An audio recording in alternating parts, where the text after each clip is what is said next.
ഇന്ത്യയുടെ ജനപ്രിയ എയർലൈൻ ബ്രാൻഡായ വിസ്താര ഇനി ഓർമ്മ. നവംബർ 11 മുതൽ വിസ്താര എയർലൈൻ സർവീസുകൾ പൂർണ്ണമായി അവസാനിപ്പിച്ചു. എന്താണ് വിസ്താരയ്ക്ക് സംഭവിച്ചത്? Let's see. Tata sons private ലിമിറ്റഡും സിംഗപ്പൂർ എയർലൈൻസും ചേർന്ന് 2015 ആരംഭിച്ച ജോയിന്റ് വെഞ്ചറാണ് Tata SIA airlines limited. Vistara എന്ന ബ്രാൻഡിലാണ് അവർ ഫ്ലൈറ്റുകൾ ഓപ്പറേറ്റ് ചെയ്തിരുന്നത്.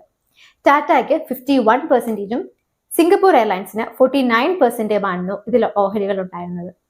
എന്നാൽ നവംബർ 12-ന് വിസ്താര എയർലൈൻസ് ടാറ്റ സൺസിന്റെ ഉടമസ്ഥതയിലുള്ള എയർ ഇന്ത്യയിൽ പൂർണ്ണമായും ലയിച്ചു. ഇനി മുതൽ വിസ്താര ഫ്ലൈറ്റുകൾ എയർ ഇന്ത്യ എന്ന ബ്രാൻഡിലായിരിക്കും ഓപ്പറേറ്റ് ചെയ്യുക. AI2 എന്നതായിരിക്കും ഈ ഫ്ലൈറ്റുകളുടെ പുതിയ കോഡിന്റെ സ്റ്റാർട്ടിംഗ്.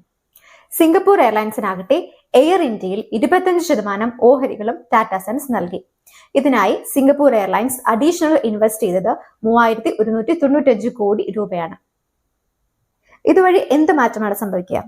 ഇതോടെ 218 എയർക്രാഫ്റ്റുകളുമായി air India will be India's largest international airline service provider and second largest domestic airline service provider just behind Indigo.